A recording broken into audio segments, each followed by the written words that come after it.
Vamos falar desse grande homem levantado por Deus, Martinho Lutero.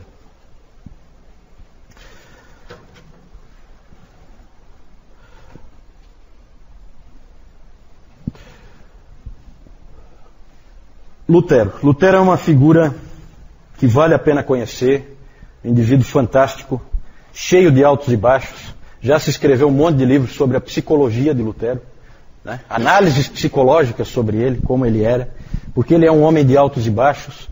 Ele é um indivíduo que, como o Dr. Lloyd Jones disse, é um vulcão em erupção. O homem escolhido para ser o soldado do Senhor, para libertar o povo de Deus do cativeiro em que estava. Tudo nele é cheio de vida. Ele sofria constantemente de depressões. Muitas vezes ele caía em grande desânimo, que ele chamava de noites escuras da alma. Uma dessas vezes ocorreu em 1527, 10 anos depois dele ter colocado as 95 teses. Ele começou a ter uns problemas de saúde muito sérios, tinha tonturas, tinha desmaios. E também, nessa época, a peste negra atacou Wittenberg e alguns professores, alunos morreram, alguns saíram, ele foi o único que ficou. E no meio daquele clima e coisa, ele então teve um processo clássico de depressão espiritual. E numa carta para o Melanchthon, grande amigo dele, ele escreveu o seguinte: completamente abandonado por Cristo, eu trabalhei sob as vacilações e tempestades do desespero e da blasfêmia contra Deus. Passou-se o tempo e ele escreveu, depois de algumas semanas, ele escreveu: finalmente, por meio das orações dos santos, Deus começou a ter misericórdia de mim e tirou minha alma do inferno profundo. É típico do Lutero, é um indivíduo vivo, certo? Quando Lutero saiu, nessa época aqui, quando Lutero saiu desse momento, dessa noite escura da alma, em 1527, ele então escreveu um hino. Ein feste Burg ist unser Gott. Castelo forte é o nosso Deus. Certo? Que representava aquele momento que ele estava vivendo. Vocês conhecem, né? O hino. Às vezes o Moisés e o Márcio colocam para nós aí: castelo forte é o nosso Deus, espada e bom escudo. Né? É assim que ele começa. É um hino de guerra, porque esse cara é um soldado. Pode ter certeza disso. Uma biografia recente do Lutero, o título é assim: Lutero, um homem entre Deus e o diabo.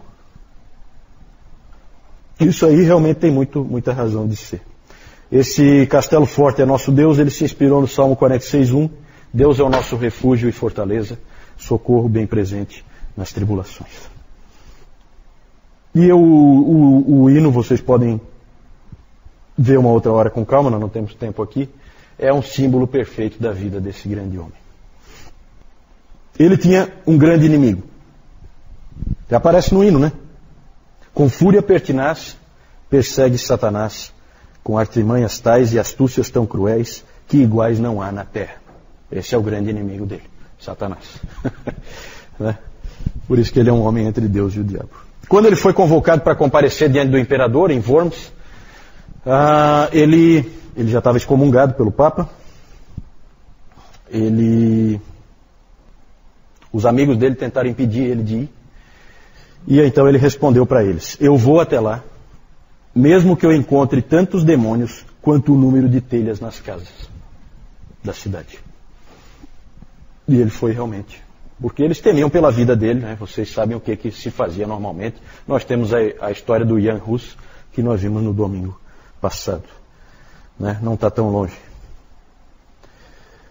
Então, em 1521, ele foi intimado a comparecer à dieta ou ao concílio de Worms, em alemão. É o nome da cidade. Ele tinha nessa época 38 anos, estava excomungado e ficou frente a frente com o imperador de 21 anos, Carlos V. Lá ele fez a sua famosa declaração: a menos que eu seja convencido pela evidência das Escrituras, ou por plena razão, já que eu não aceito a autoridade do Papa ou dos concílios sozinha, visto que está claro que eles frequentemente erraram e se contradisseram. A menos então que eu seja convencido pela evidência das Escrituras, estou preso pelas Escrituras que citei e a minha consciência está cativa à palavra de Deus. Eu não posso e não vou reconsiderar, porque não é seguro nem certo agir contra a consciência. Que Deus me ajude. Amém. Quando Lutero saiu dali, ele foi sequestrado em seguida. Felizmente sequestrado pelos homens do bem, que estavam do lado dele, certo? O que se crê é que havia, isso não tem uma comprovação bem clara, mas havia espiões que descobriram que havia uma outra emboscada para ele, dessa vez do imperador e do papa, para capturá-lo, para que ele fosse morto. E aí então Frederico o Sábio, rei da Saxônia, mandou homens dele que fizeram uma outra emboscada e sequestraram ele antes. E aí levaram ele para o castelo de Wartburg. Nesse castelo ele ficou então protegido pelo rei da Saxônia, Frederico o Sábio. E nesse castelo de Wartburg ele ficou 10 meses. Lá ele fez a sua tradução, traduziu muito rápido. Ele traduziu o Novo Testamento para o alemão, certo? Traduziu para colocar na mão do povo. E ele já traduziu do grego, lá do Erasmo, né? Então as coisas vão se encaixando, né? Ele sabia, o Lutero sabia, o livro de Romanos inteiro, em grego, de cor. Certo? Então, na verdade, trata-se de um gênio, tá? A gente não tem como entrar em detalhes, mas é um indivíduo único na história. Naqueles 10 meses em Wartburg, ele estava traduzindo, então, o Novo Testamento, e ali ocorre a famosa ocasião em que ele jogou o tinteiro no diabo, né? Vocês viram, né, isso aí, né? Vocês foram lá na sala, né, onde ele fica. Meus pais estiveram lá. Tem lá o lugar em que eles dizem que foi onde ele jogou o tinteiro, né? No diabo, numa hora em que ele estava furioso. É claro que isso aí, a gente não tem total certeza de que isso foi assim realmente, mas essa história é famosa. Tem até uma história que diz que foi o diabo que jogou nele primeiro e que ele só devolveu. Então, mas é um indivíduo que está sempre sendo atacado, claro, porque ele é o indivíduo escolhido por Deus para fazer a maior transformação que já aconteceu na história da igreja como um todo, tá? Como um todo.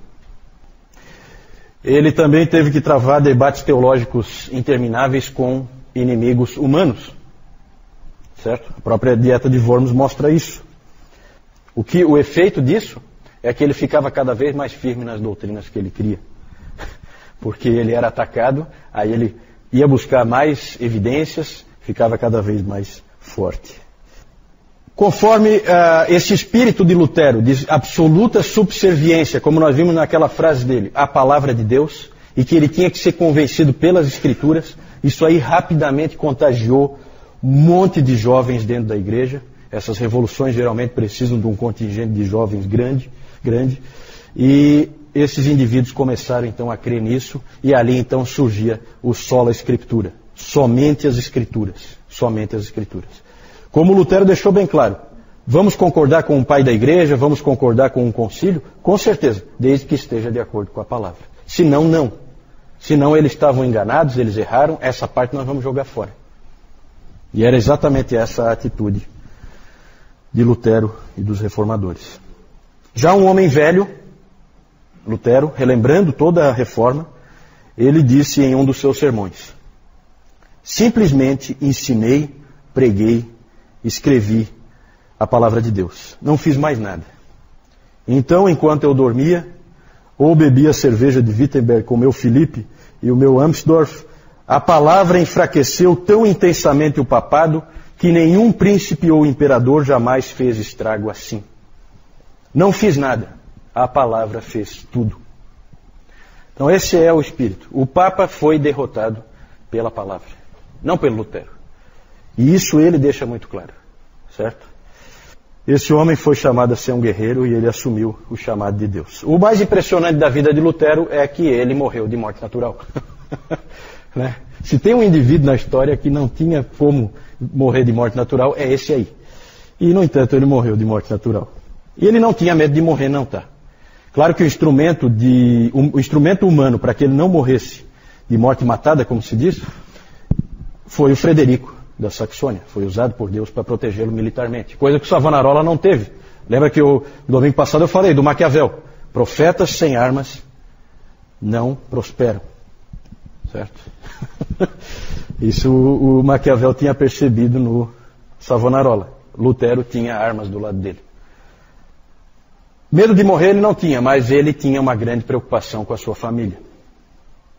Lutero ele disse algumas vezes que ele não queria casar, porque ele sempre colocava em risco a família dele, porque ele estava sempre, pairava sobre ele sempre a morte de um herege. E a morte de um herege, a gente sabe como é queimado pelo Papa.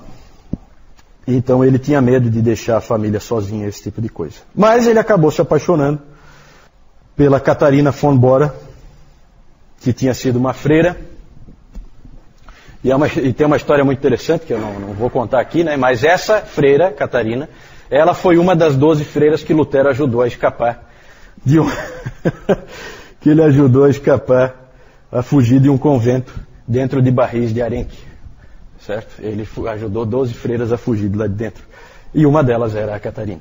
Certo? Ele acabou depois casando com ela. Ele tinha, quando ele se casou, 42 anos e ela 26. Ele era já bem mais velho que ela. Ele adorava essa mulher. É uma história bonita, a história deles. Na verdade, ali se forma uma primeira família cristã protestante, né? Cheia de amor uns pelos outros, mas também com muito realismo, muito pé no chão, né? Muito de pegar junto, todo mundo pegando junto, né? Uma unidade familiar forte. E o Lutero gostava muito de fazer brincadeiras a respeito dela, né? Ele costumava chamar ela de meu senhor Catarina, né? Porque ele era totalmente desorganizado, né? Uma vez o Melanchthon disse que a cama dele estava totalmente mofada, né? Ele dormia num ambiente insalubre, assim, porque ele não cuidava de absolutamente nada. Era daqueles, sabe aqueles intelectuais que não se preocupam com absolutamente nada, a não ser aquele indivíduo focado numa coisa só? Então ele era assim. Essa Catarina veio para arrumar um pouco a vida dele, que estava meio bagunçada. Ele disse que na maioria das coisas ele deixava a Cat lhe dizer o que fazer. Nas outras era o Espírito Santo. Ele era muito espirituoso, né? Tem algumas cartas dele em que ele brinca assim, ele começa, querida Costela. Querida Costela. Claro que é uma referência a Adão e Eva, né?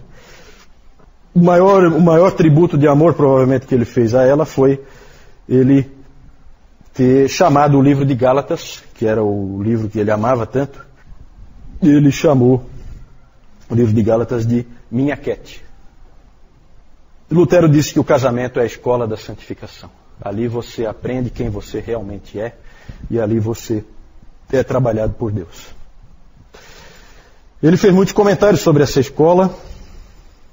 Ele tinha uma família maravilhosa, eram 5 filhos, foram 5 filhos, 3 rapazes e 2 moças.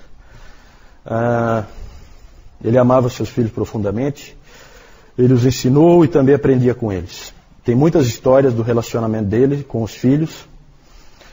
Eles confiavam profundamente nele e ele também aprendia lições com Hans, Magdalena, Martin, Paulo e Margareta. Quando a sua filha de 13 anos, Magdalena, morreu em seus braços, a fé dele falhou. 13 anos de idade.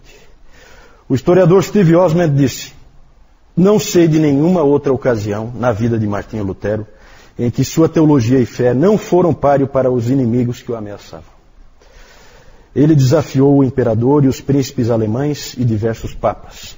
Ele amaldiçoou e insultou o diabo. A sua teologia só lhe falhou verdadeiramente na morte de um filho.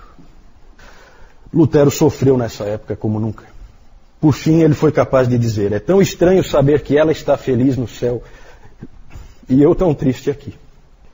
Deve ser realmente uma coisa horrível. Quando a outra filha dele, Margareta, 2 anos depois, também parecia que ia morrer, ele disse que não ficaria tão bravo com Deus dessa vez, porque ele já tinha aprendido a lição. Mas levou um bom tempo para Lutero voltar a confiar e a amar a Deus novamente. Lutero também cometeu erros. Ele tinha dito, uma vez, que o cristão era simul justus et peccator. Ao mesmo tempo, justo e pecador. É assim que é o cristão. Ele é justo e ele é pecador. Ele é as duas coisas. E ele cometeu erros na vida dele. Ele disse também uma vez que o cristão sabe e sente 3 coisas a respeito de si mesmo. Somos sempre pecadores, estamos sempre nos arrependendo e somos sempre perdoados. O professor Calhoun, quando vai falar dos erros de Lutero, ele diz assim, que se o Lutero estivesse ali sentado, Lutero diria assim, erros não, pecados. Porque Lutero gosta de colocar as coisas como elas são, né? Mas ele teve alguns erros, eu não vou entrar em detalhes, mas só para vocês saberem, né?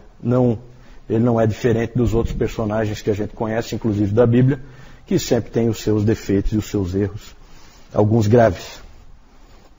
4 coisas principalmente foram grandes erros dele. A sua participação na Guerra dos Camponeses, em que ele apoiou o uso de armas para conter os camponeses. A recomendação de bigamia secreta a Filipe de Hesse, essa não ficou bem clara. A sua atitude para com os judeus, bastante negativa. E a sua linguagem e modos grosseiros. Esse aí é típico dele, né? Ele era muito grosseiro na maneira de falar, né? Na verdade, era comum no meio em que ele estava que as pessoas falassem daquela maneira, e ele falava também. Ele morreu em 1546, com 62 anos, em uma viagem em que ele estava indo resolver um problema numa briga entre 2 irmãos, e ele estava viajando para tentar resolver, levou seus 3 filhos com ele. Tem as cartas que ele mandou para Cat enquanto ele estava viajando, muito interessante do que eles faziam e tal, muito bacana. E no meio dessa viagem ele acabou passando mal e acabou falecendo.